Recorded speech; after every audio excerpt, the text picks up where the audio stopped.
Bom dia, galerinha do sétimo ano A, B e C.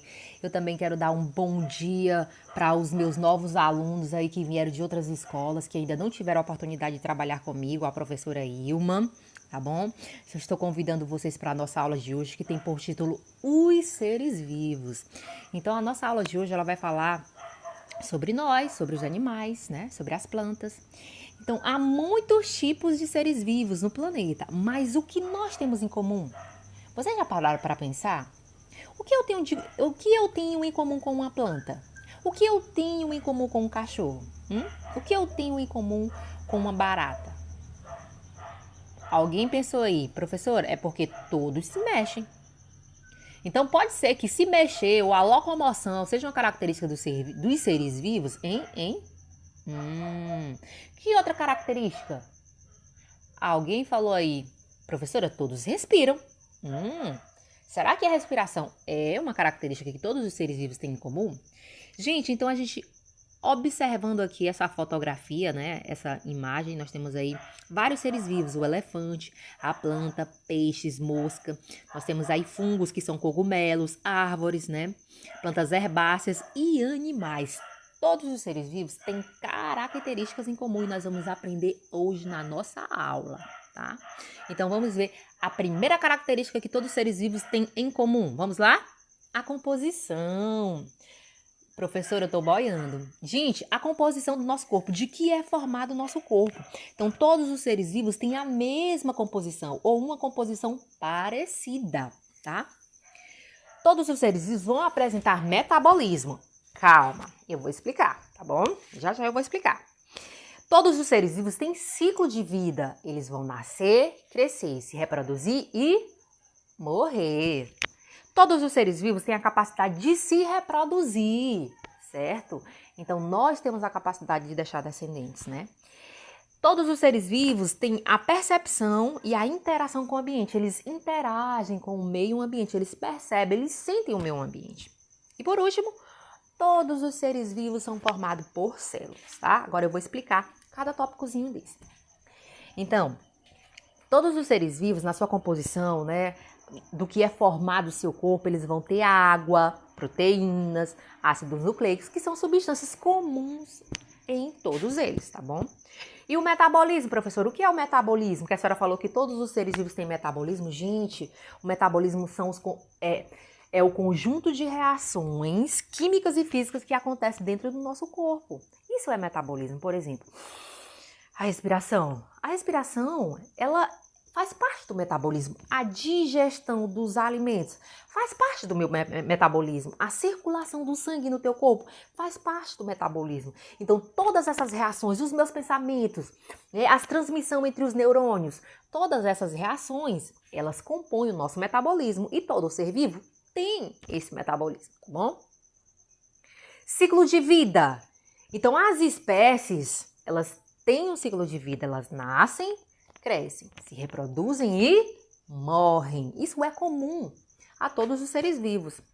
E também a interação com o ambiente. Como assim, professora? Gente, vou dar aqui um exemplo que está aí no nosso textozinho. Os peixes, eles percebem as vibrações das ondas, tá? Eles percebem quando tem um predador por perto, porque eles conseguem sentir isso através das ondas. Um exemplo do ser humano, nós percebemos o vento quando ele bate no nosso rosto, não vemos, mas nós sentimos. Sentimos quando está frio, sentimos quando está calor, né? Sentimos pressão quando alguém nos aperta. Isso é interação com o meio ambiente, né? Os insetos percebem vibrações no ar, né? Através de suas antenas. Isso é uma interação com o ambiente e todos os seres vivos possuem essas interações. A reprodução, a capacidade de se reproduzir, a capacidade de deixar descendentes, de deixar filhos, filhotes, tá? Então, isso é comum a todos os seres vivos, pessoal. Só que a reprodução, ela pode ser de dois tipos. Reprodução sexuada, como vocês estão vendo aí, ou assexuada. O que nós devemos destacar na reprodução é que é passado para os nossos descendentes o nosso material genético, onde contém toda a informação de quem nós somos, de como nós somos feitos, né? É como se eles passassem um códigozinho para os filhos. E esse código vai gerar todas as características desse filho, tá bom? Então, a gente vai agora diferenciar a reprodução sexuada da reprodução assexuada, tá, pessoal? A reprodução sexuada, no caso assexuada, é a reprodução onde não tem participação de gametas, de células reprodutoras. E como é que acontece isso, professora? Apenas uma célula, ela se parte em duas e dá origem a duas células filhas. Por exemplo, aí é o tipo de reprodução das bactérias. É assim que elas se reproduzem. Uma bactéria duplica o seu material genético, que nós chamamos de DNA, porque é no DNA que contém todas as informações que vão dar as características das novas células. E aí surgem duas células iguaizinhas à mãe, né? Então tem célula mãe, bipartição aí, e células filhas. Esse é um tipo de reprodução assexuada, sem participação de gametas, né? As células que são geradas, ou os seres que são gerados, são iguaizinhos à célula mãe. E nós temos, pessoal, a reprodução sexuada, que é a reprodução que está mais presente nos seres vivos, inclusive na espécie humana. Nós vamos ter aí participação de células reprodutoras, ou chamado também de gametas. Então, por exemplo, na nossa espécie, o homem tem o espermatozoide, o gameta masculino, e a mulher, o óvulo, o gameta feminino. Quando o espermatozoide se une com o óvulo, forma-se um novo indivíduo. E ele não vai ser igualzinho à mãe ou igualzinho ao pai. Ele vai ter 50% de características da mãe e 50% de características do pai, porque ele recebeu material genético ou DNA da mãe e do pai. Esse tipo de reprodução ele vai dar uma grande variabilidade genética, uma grande variedade de características, porque a combinação desses genes, então vai haver combinação de características, tá bom? Então, pessoal, a nossa última característica, são as células.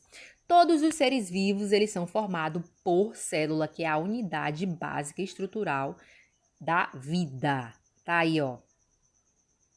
Ah, professora, a barata tem célula? Sim, porque ela é um ser vivo.